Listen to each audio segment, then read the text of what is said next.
तपस्वी ब्रह्म ऋषि शांडिल्य, पूर्णमासी और मधुमंगल का श्री कृष्ण प्रेम।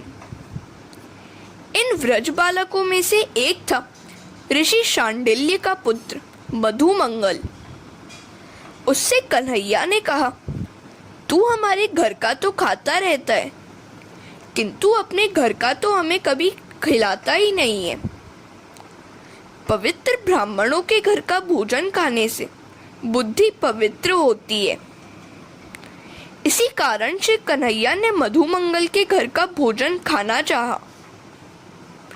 यशोदा जी ने शांडिल्य ऋषि से कहा था कि मधुमंगल को रोज भोजन करने भेजना। यशोदा उनका बड़ा आदर करती थी। सो आज कन्हैया उस ऋषि पुत्र से कह रहा था, तू रोज मेरे घर आता है, आज मुझे तू अपने घर का खिला। मधुमंगल दौड़ते हुए अपने घर आया और अपनी माता पूर्णमासी से बात की। शांडिल्य ऋषि ब्रह्म मुहूर्त में शय्या त्याग करते थे, किंतु उनका नित्य कर्म रात्रि के 8 बजे समाप्त होता था। माता को बड़ा आनंद हुआ, किंतु अभी तक रसोई बनाई ही नहीं थी। शांडिल्य ऋषि प्रातः काल में गायत्री मंत्र की 24 माला फेरते थे। पंचायत देवों की पूजा, पंच देवों का अभिषेक, विश्वदेव यज्ञ होम, मध्याह्न संध्या, विष्णु सहस्त्र नाम पाठ, भागवत पाठ और अंत में भगवान के नामों का 21 जप करते थे। इतना सब करते करते सांझ ढल जाती थी। इन तपस्वी ब्राह्मण को खाने तक का समय नहीं मिलता था, सो वे रात्रि के समय फलाहार करते थे। वे एक बार भजनानंद मिला नहीं कि फिर भोजन आनंद, सांसारिक सुख नीरस लगते हैं। हमारे जीव को भजन में आनंद नहीं मिलता है, सो अन्य विषयों में आनंद ढूंढता रहता है। ब्राह्मण अवतार तप करने के लिए, विलास के लिए नहीं। भगवान नहीं चाहते हैं कि ब्राह्मण विलासी हो जाए। वैश्य और क्षत्रिय का विलास तो कुछ अंशों में क्षम्य है, किंतु ब्राह्मण का विलास अक्षम्य है। यदि अंतकाल तक ब्राह्मण पवित्र रहे, विलास की कामना तक न करे, तो भगवान उसे दिव्य आनंद देते हैं। पतिव्रता का धर्म है कि जब तक पति ने भोजन न किया हो, तब तक वह भी भोजन न करे। शांडिल्य और पूर्णमासी अत्यंत पवित्र थे। पूर्णमासी के भी पति के साथ साथ फलाहार ही करती थी।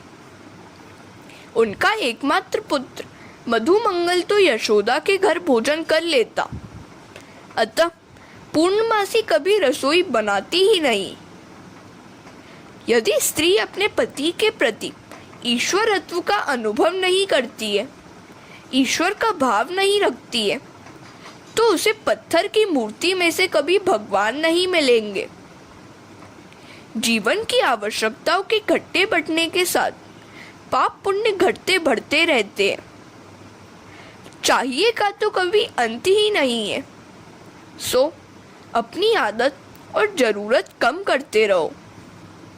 निश्चय करो कि मुझे भगवान के सिवाय और कुछ भी नहीं चाहिए। पवित्र ब्राह्मण अपने घर में किसी भी वस्तु का संग्रह नहीं करता। हरे कृष्णा। पूर्णमासी के घर में तो कुछ भी न था। घर में देखा तो बस थोड़ी सी छाछ थी। खट्टी होगी तो कन्हैया को पसंद नहीं आएगी, ऐसा सोचकर उसकी कड़ी बनाई। मधुमंगल से कहा, मुझ गरीब ब्राह्मणी के घर और तो है नहीं, बस यही दे देना। परमात्मा कभी यह नहीं देखते कि जीव उनके लिए क्या लाया है। वे तो मात्र यह देखते हैं कि वह कौन से भाव से लाया है। ईश्वर केवल भाव देखते हैं। वस्तु को देखने वाला जीव है, और भाव को देखने वाले हैं भगवान। भगवान को हमेशा सर्वोत्तम वस्तु का भोग लगाओ। तो मधुमंगल वह छाछ लेकर आया। अन्य सभी बालक तो भांति भांति की मिठाई लाए थे, इसीलिए मधुमंगल ऐसी छाछ देते हुए शर्माने लगा। उसने सोचा कि यदि मैं ऐसी छाछ कन्हैया को दूंगा तो मुझे सारा जन्म ऐसी खट्टी छाछ ही पीनी पड़ेगी। कान्हा उपवास भी करेगा कि उसकी माँ खट्टी है, सो छाछ खट्टी है। ऐसा सोचकर मधुमंगल स्वयं ही छाछ पीने लगा। भगवान की दृष्टि उस पर पड़ी। अरे मधुमंगल, तेरी माँ ने यह छाछ मेरे लिए भेजी है और मुझे देने के बदले तू ही पिए जा रहा है। मेरी मौसी पूरणमासी ने यह मेरे लिए बड़े प्यार से भेजी है, मुझे भी तो पीने दे। मधुमंगल जल्दी जल्दी पीने लगा। कन्हैया झपट कर उसके पास आया और मटकी अपने हाथ में ले ली, किंतु वह तो खाली हो गई थी। जब कन्हैया ने देखा कि मधुमंगल के मुंह पर थोड़ी सी छाछ लगी है तो उसका मुंह चाटने लगा। यह सब चल रहा था। उसी समय वह ब्रह्मा जी का आगमन हुआ। कन्हैया मधुमंगल से कह रहा था, तेरे पिता तपस्वी ब्राह्मण है, सो तेरी चूटी छाछ मेरी बुद्धि सुधारेगी। श्री कृष्ण बालक के साथ बालक, भोगी के साथ भोगी, योगी के साथ योगी और ज्ञानी के साथ ज्ञानी है।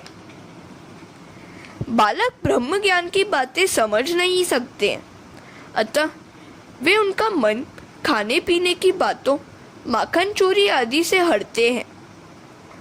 वे बालकों के मित्र बनकर अनायास ही ब्रह्मानुभव कराते हैं। कन्हैया को मधुमंगल का मुंह चाटते हुए पाया तो ब्रह्मा जी को आश्चर्य हुआ। यह कैसा भगवान है? लोग श्री कृष्ण को ईश्वर मानते हैं और यह तो इधर गोप बालकों का मुंह चाटता फिरता है। ईश्वर कभी ऐसा भी हो सकता है क्या? ब्रह्मा पशुपेश में डूब गए हैं। यह वही ब्रह्मा है जिन्होंने क्षीर सागर में जाकर शेष साई भगवान से अवतार लेने की प्रार्थना की थी और उनके देवकी जी के गर्भ में आने की गर्भ स्तुति की थी। आज ये ब्रह्मा जी श्री कृष्ण की सगुण लीला देखकर चकरा गए हैं। सगुण ब्रह्म की चित्र विचित्र लीला को देखकर ब्रह्मा जी सरीखे भी असमंजस में पड़ जाते हैं, तो सामान्य जीव की तो बात ही क्या। निर्गुण ब्रह्म को समझना कुछ आसान है, किंतु सगुण ब्रह्म की लीलाओं का पार पाना बड़ा कठिन है। तुलसीदास जी ने भी कहा है, निर्गुण रूप सुलभ अति, सगुण न जाने कोई। हरे कृष्णा।